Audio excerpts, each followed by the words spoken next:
This is Entrepreneurs Get Visible, the podcast for people who want more impact, influence, and income.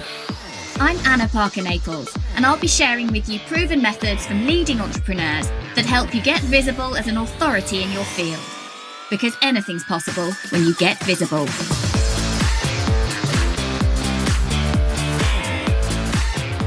Hello and welcome to Entrepreneurs Get Visible. Today we're talking about something I think a lot of entrepreneurs want to work out how to do, which is how to sell high ticket offers without the hustle.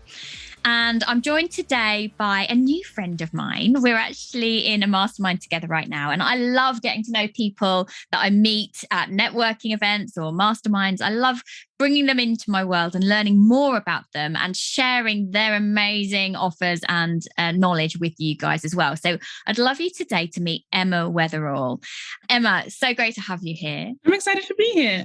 So tell us a little bit about what you do. What do you specialize in? Sure. So I specialize in helping coaches and course creators and service providers as well to essentially triple their revenue in the next 12 months. But I do this in a way that is scalable without leaning into the hustle and helping you to scale while also stepping away from your business and really focusing on relationships while you're doing that as well. So kind of personalized strategy to help you triple your revenue. See, I think that's really interesting because I think there's a perception that if you go evergreen, it's pretty much hands off. And one of the things that you said to me in our little chat before we went going was that actually you see high ticket needs to have an element of caring and personalization. So some people listening who don't already have an evergreen process might be quite intrigued, possibly confused by that. So explain what you mean. What does that look like? Yeah. And actually, I'm really glad you brought that up because yes, people have this perception, two perceptions actually. One of them is that high ticket gets to a point where if it's going to be scaled, it's very difficult or it's challenging or you have to have a cap on it. And the other perception, like you said, is that evergreen is completely hands-off. And yes, it can be, but I believe, and I've proven with many clients over the past few years, that there are ways that we can do it differently.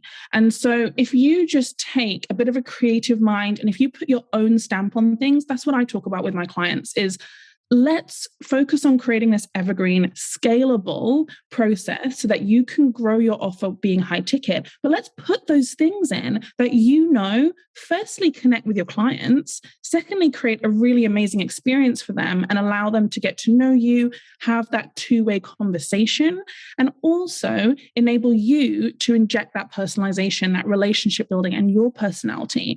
And I think that's the piece that people don't realize is possible with evergreen because they haven't been shown that it's possible. They haven't had that avenue opened up to them. So it is 100% possible. It's just about knowing the ways to do it. So when I think of evergreen, it's about having that really slick funnel behind the scenes where people are going to come in, maybe you're going to sell through email, potentially some video. Mm-hmm. We've got some other ideas off our sleeve, which I won't do yet, but there's something we're cooking up right now in the business, but it's pretty much hands off. Mm-hmm. So at what point does that caring and relationship building come in? Are we talking about, which I see so many people really focusing on right now, are we talking about how you communicate in your DMs to bring people into that evergreen funnel? So that's a really popular strategy right now, and it does work. It absolutely does. I think it's kind of the minimum. And the reason that it's become popular is because it's an easy concept for people to pick up, right? And DMs are great. So I think what you've got to think about with evergreen is that, yes, it can 100% be that slick funnel, completely hands off. And you've got to think about what is the product that I'm selling with this funnel beforehand. If it is a product or program or course or service even that you want to sell where you do want to inject that personalization and that relationship building, what you've got to think about is that automation can support you. It doesn't have to take everything away. So you can have those slick funnel pieces and you can do one of two things or a combination of both.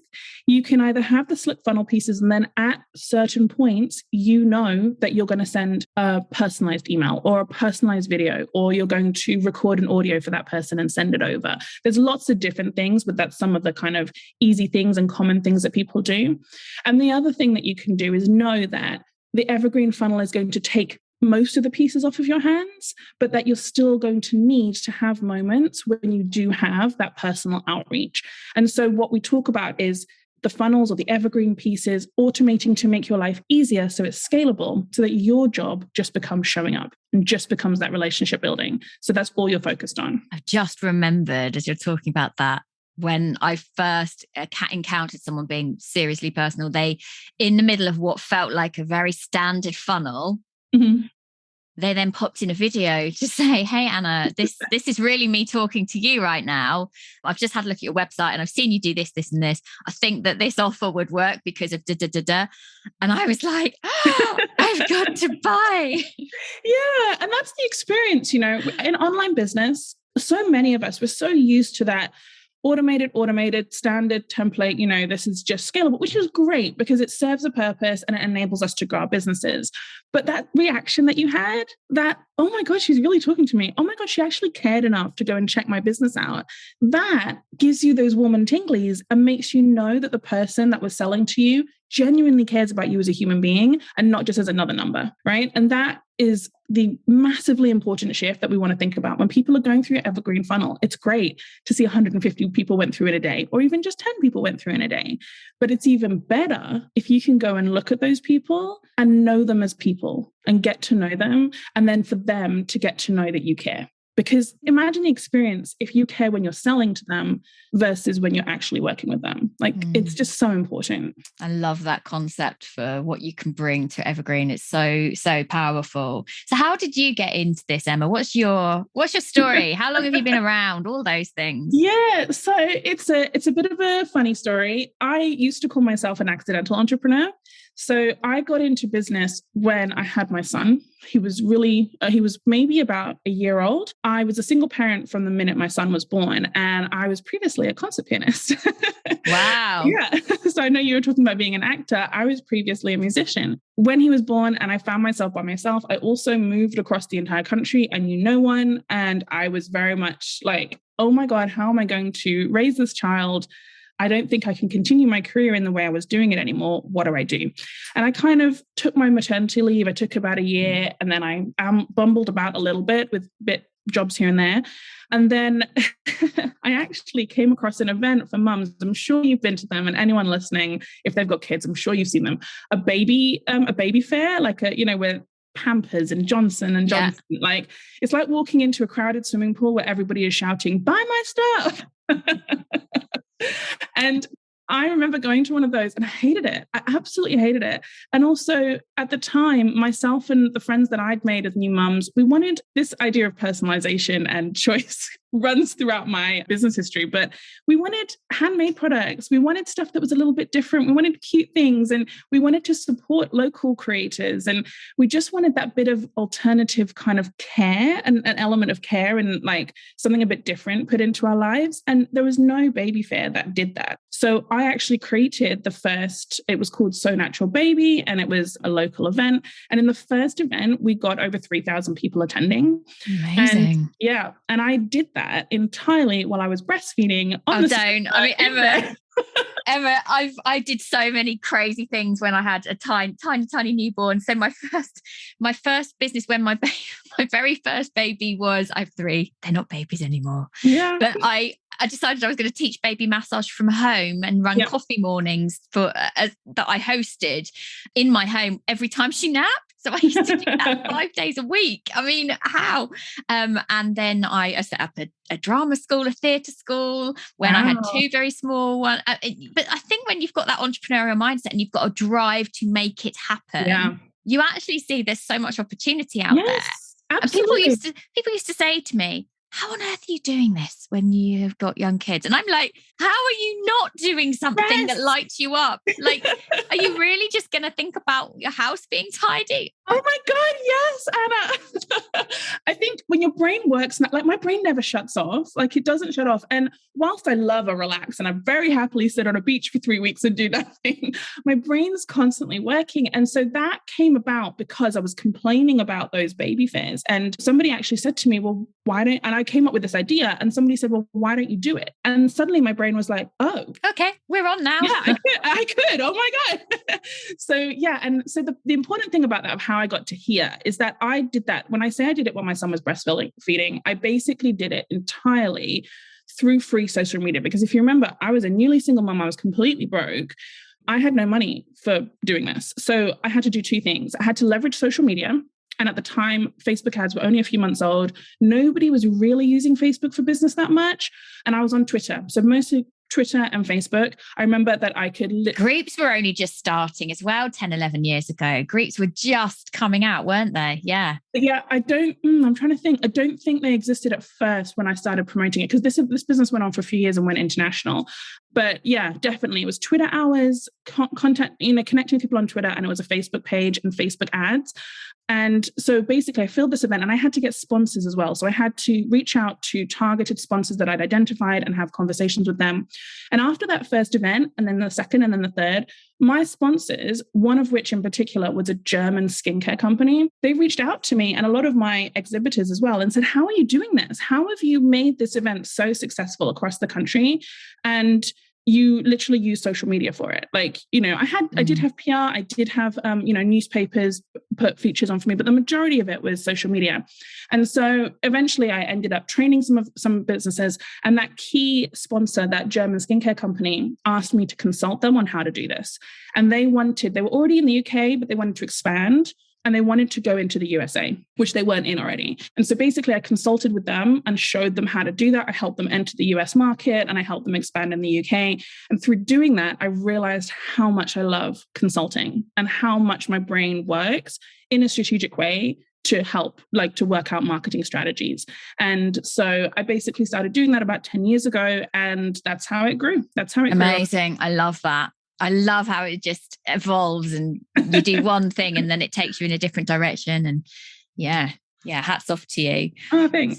So now predominantly, who do you work with? Who do you support to do this? Yeah, so I predominantly work, and I have different products, but the core of my business is working with course creators and coaches and service providers who are already hitting around $8,000 to $10,000 a month in their business. Now, there's leeway with that, but essentially I'm helping people who are already established in their business to really create personalized strategies and grow.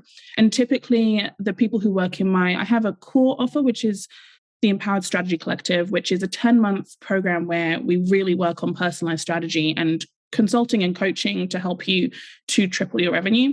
People who work with me in that are typically tripling their revenue within that first year. So we have one client who literally, after their first 3 weeks being in the program, shifting some stuff that she'd worked with me on, she sent out an email, she raised her price, and she sold out her course program, high ticket offer, within one email, she was like, oh my God, I've hit my goals for the next 2 months. I need to set new goals. So yeah, that's what I typically help people to do. And I love it. I really enjoy it. And I also help people who are earlier on in their business with some self-paced courses, but the one-to-one, the close working in my kind of mastermind, that's with people who are a bit more further along. So going back to selling high ticket, what do you think are, without the hustle? That's important. Yeah, it is. Why do you think the people resist doing that? Resist selling it? With Evergreen. Yeah. Oh, okay. With Evergreen. So I know that there are a number of programs and courses out there which purport to help you. And I say purport not lightly. They do show you how to create a funnel or a sales process that will sell your high ticket offer. I think where people get frustrated and hung up and believe that it's not possible is because most people who sell those systems are selling it based on an exact model of what they did with their own program. And that's not going to work for you. You need to personalize it and tailor it. And a lot of people who are teaching that, and I'm not smearing everyone with the same brush here, and I'm also not saying that these things don't work. It's just that a lot of people find that they don't work for them because there isn't the guidance and the experience there to show people how to personalize it for their needs. And so I think people find it very difficult. I get a lot of clients who come to me who've already invested in programs who are saying, and it just doesn't work, or I am making less sales than I was earlier this year, which you don't want to see something go backwards when you've invested in something.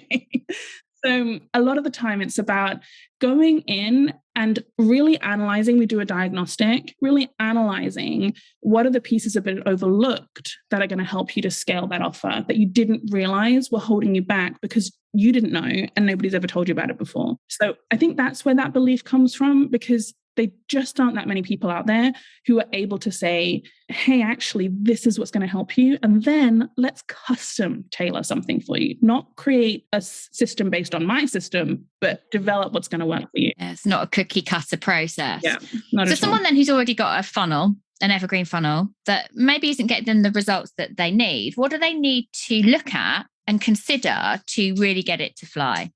Oh, that's a big question. So I typically ask people to look at 3 elements there.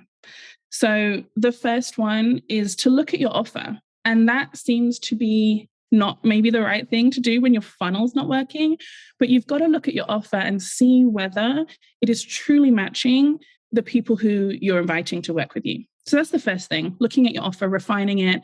And that leads into the second thing, which is your messaging. We do a lot of work on messaging to really hone in on why what you do is different. And we have this whole process that I call rebel makers and myth busters, because we essentially want to make you a rebel in your industry through what it is that you teach people. So we go through that whole process, look at your messaging, figure out where the gaps might be in your messaging in your funnel, because funnels are email, funnels are pages, funnels are even the content that you create on your social media. So we want to look at all that content and see where the messaging is. And then the third one is sales. How are you creating a sales process that injects your personality, that injects your unique relationship building efforts? Some people love video. I have a client who really loves recording video lying on the floor. Not video, audio, sorry. That's her style. She likes to be chilled out and relaxed. And so how can we create those personalized sales elements that suit you? How can we put maybe your social media content? Can we connect people to posts that you've created or videos that you've created in the past that really help people to connect to different perspectives maybe? And a lot of it is about that sales psychology of understanding somebody's beliefs and understandings journey of where they are currently at and where they want to be to get to that result. So there's a lot of elements, but really looking at your offer, looking at your messaging across your funnel, and also looking at your sales process and how you're selling to people. There's so much good information there, Emma. But there's one thing that's really standing out for me. Mm-hmm. I want to be a rebel.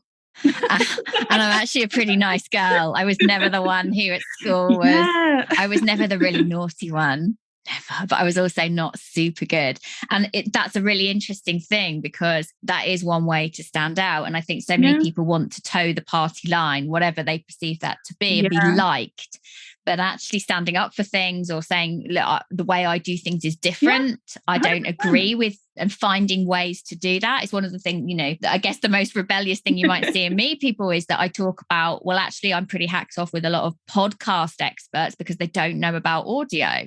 And that really annoys me. And that's really annoys me. Yeah. How dare they be telling you how to do things when they don't understand it themselves? So that's about as rebellious as I get, but it makes me think I want to be more of a rebel. Well, I actually feel like everybody has a rebel in them. I think that's a really interesting point, because I was not that person who was the nice kid when I was a rebel. Uh-oh. But were you behind the bike shed, Emma? Oh, maybe sometimes. But I do think everyone has that rebel in us, because we talk about, people talk about personal branding, people talk about what is your voice and what is your mission. And I think that those are really big concepts, right? And they can be very overwhelming for people. So for rebel making, I like to break it down into thinking about what are the messages that people are hearing from their family, from TV, from adverts, from other experts in the online space. So for you, maybe other podcasting coaches, from their peers, from other people who are doing similar business to them. What are they hearing that is relevant to your topic, that's relevant to what you teach? And how do you want to combat that? How do you want to come to that? And sometimes you might be saying, do you know what, that is true? And yet, but very often it's about saying, okay, people say this, but what they don't realize is XYZ. Or people might say that, but the truth is, let me tell you about, this. So that's how I help people become rebels. You don't need to be a loud person. You don't need to have a brand that is all black and gold and splashes. And, like, you don't need to be that kind of rebel. But what you do need to be is positioning yourself in a way that says, hey, hello, let me shift your perspectives on some things that you may not have realized yet. And there's a different way. There is a different way to what you're doing. And actually it's not that far away for you to have those sales on. I mean, it's interesting talking about the figures, because I remember even just 3 years ago, the concept that anyone was really making 50K a month was so crazy to me that I couldn't even see that.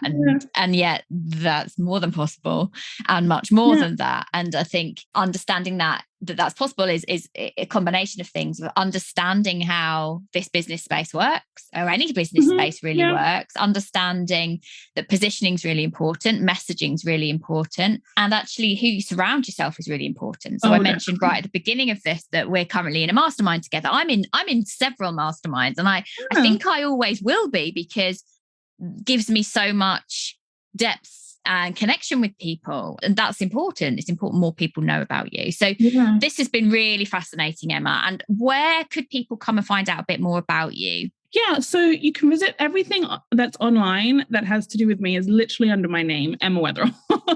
So usually I'm most active on Instagram at Emma Weatherall, but my website is also emmaweatherall.com, and you can find me on Facebook as well. So Instagram or my website are probably your go-tos. Fab. We're going to make sure that they are in the show notes wherever you're listening today. Oh, thank you. So thank you so much for coming on today, Emma. And if you guys are listening, I'm going to ask that you nip over to my sister show. The new, as I said, record this, it's brand new, but by the time you listen, it won't be quite so brand new.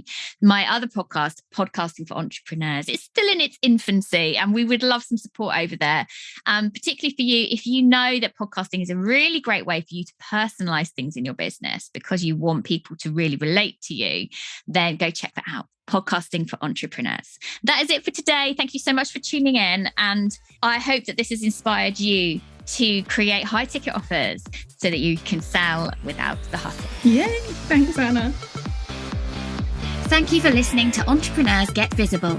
To get your free checklist on how to raise your profile and to find out about our community, go to annaparkernaples.co.uk/get visible.